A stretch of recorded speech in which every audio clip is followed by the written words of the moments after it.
Aujourd'hui, je vais répondre à certaines questions que vous m'avez posées.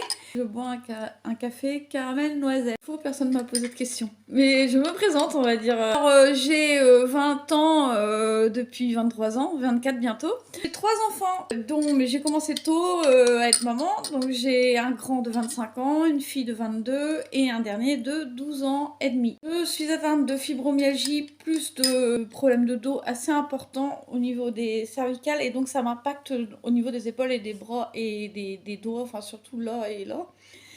Et au niveau des lombaires, donc là ça m'impacte les jambes. Donc reconnue handicapée. Je me suis mise sur les réseaux il y a, je dirais, il y a 3-4 ans, quelque chose comme ça. Enfin non, ça fait bien plus que ça.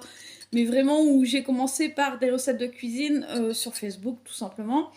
Et ensuite je suis allée sur Instagram. Je n'ai pas eu le succès escompté, je n'ai toujours pas le succès que je mérite. Mais bon, j'ai poursuivi et j'ai atterri sur TikTok. J'ai réussi à avoir mes 11K. Et après, suite TikTok, c'est très très compliqué. J'arrive pas à... je suis venue ici sur YouTube. Donc, comme vous avez pu le voir, j'adore chanter. Mais je chante hyper mal, mais je trouve ça super drôle.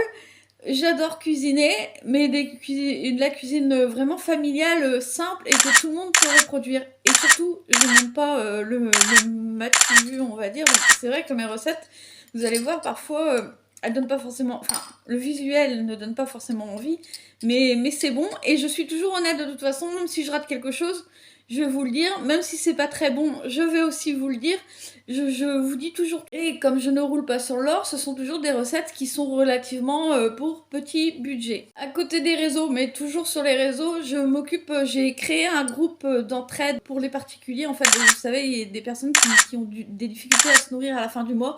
Ils bossent, voilà, et à la fin du mois, ils ont du mal à se nourrir. Donc j'ai créé ça en septembre dernier. Et le but, en fait, c'est par exemple, si t'as fait une quiche, il te reste encore une part, eh bien tu proposes sur le groupe et quelqu'un va être content de l'avoir. Ou je sais pas, t'as acheté un paquet de gâteaux, t'aimes pas, t'as mangé un biscuit, bah tu le proposes sur le groupe et tu peux donner. Et à côté de ça, ceux qui sont vraiment en galère et qui savent pas comment faire, ils mettent un message sur le groupe et puis ils disent je suis en difficulté, est-ce que quelqu'un peut m'aider? Et en général les membres, il y a toujours 1 ou 2 membres minimum qui proposent de la nourriture à ces personnes. J'ai également fait un groupe de dons pour d'objets dans ma ville. Je m'occupe de tout ça, bien évidemment bénévolement, mais c'était important de le faire parce que, au vu de la demande, c'est bien. Et je vous en parle en même temps pour que vous ayez l'idée aussi de le faire. Parce que, en fait, moi, ça se cantonne à vraiment mon coin où je vis. Mais si plusieurs faisaient des groupes dans leur coin à chaque fois, on pourrait aider bien plus de personnes. On parle rarement de politique, mais si on attend le gouvernement pour nous aider, on peut attendre très très très très très longtemps.